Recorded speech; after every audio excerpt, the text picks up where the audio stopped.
खुलुमबाय जे जांख्रिथायारि देंखोगिरि दैख्रं खुंगुर बसुमतारी बिथाङा सासे जोंनि बर' हारिनि सासे जोहोलाव।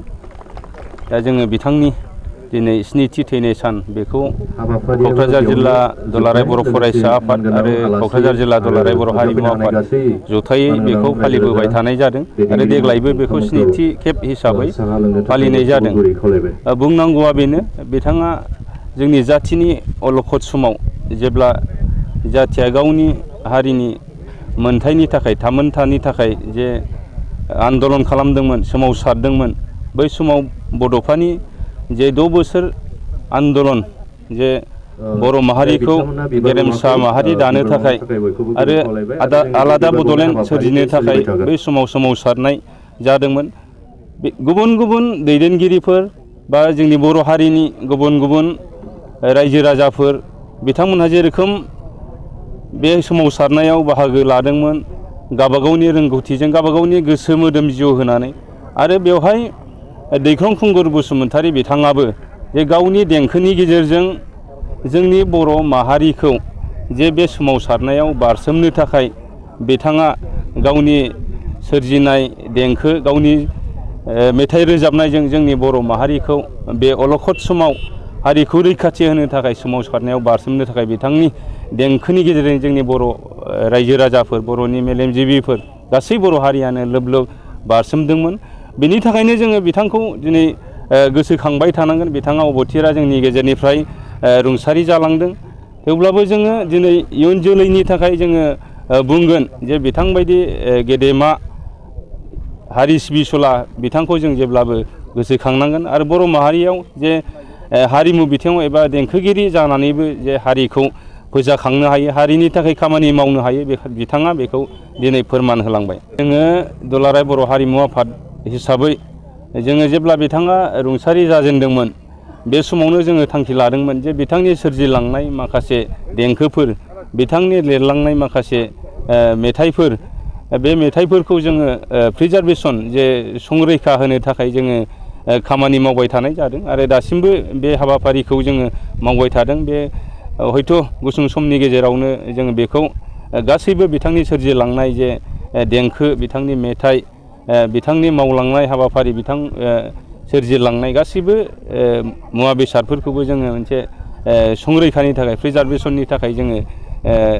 जाथिनि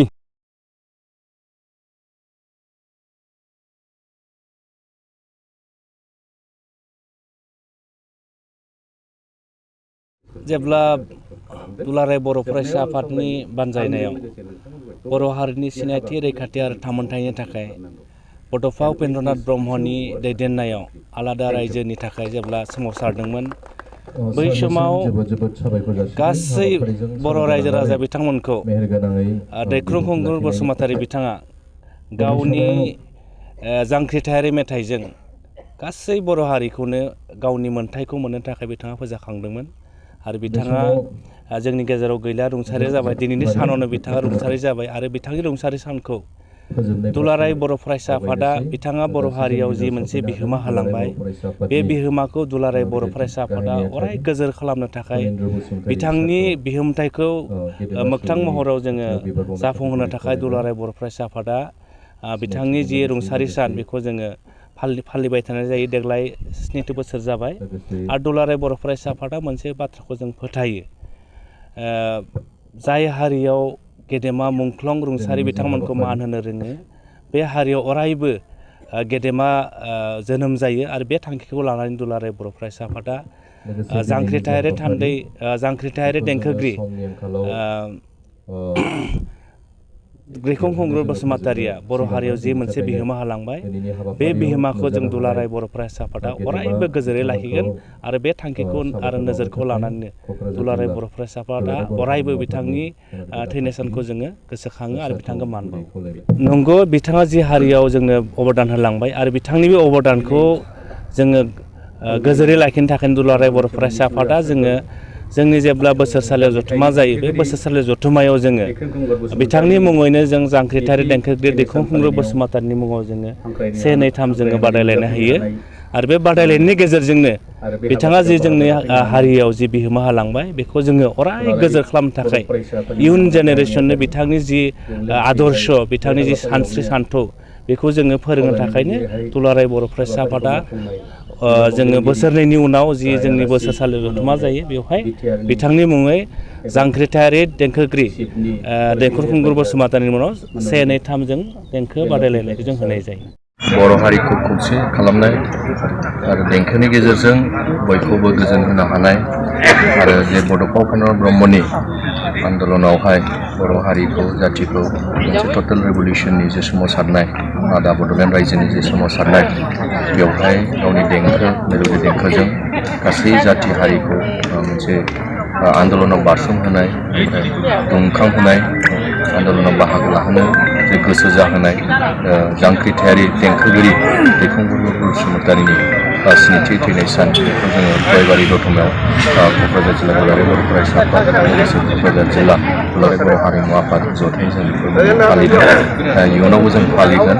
बिथां गेदेमाखौ जोङो दिनैहाय मोनसे गिदिर सन्माननि गेजेरजों गिदिर मोनसे सिबिनायनि गेजेरजों जोङो हाबाफारिनि गेजेरजों फालिनांगौमोन। नाथाय दिनै जोङो मोनसे सम आरो थासारिनि थाखाय बेखौ जोङो बिबार बावनाय हाबाफारिनि गेजेरजों बेखौ जोङो दिनै फालिदों। दा बेवहाय गोबां गेदेमा कालसारजों बा हारिमुजों सोमोन्दो थानाय जोंनि दुलाराय बर' फरायसाफोरनि दैदेनगिरि बे ओनसोलनि मेलेमजिबि दिनै बिथांमोना नुजाफैदों आरो जोंनो बेनो जोंनि मोनसे बिदिन्थि आरो बिथांमोनानो जोंनि सासे देंखो हिसाबै बा जोंखौ जे बर' हारि जाथिखौ जोङो गेदेमा सुबुंफोरखौ जोङो अरायबो सिबिनाय खुलुमनाय बा बिथांमोनखौ जों जेब्लायबो जों गोसोखांनाय बे जोंनि मोनसे दुलाराय बर' हारिनिनो मोनसे बे नेरसोन। दा दिनैबो जों बिथां गेदेमाखौ जोङो दिनै फालिदों आरो इयुनावबो जों फालिलांगोन। दा जोंनि जे बिथांमोनहानो जोंनि सासे जोंखौ लामा दिन्थिगिरि अराय बिथांनि जे जिउ सोलेरा सोरगोआव आलो गोजोनै थाहैथों जों बेखौनो दिनैनि थारिखआव आर'ज गाबो।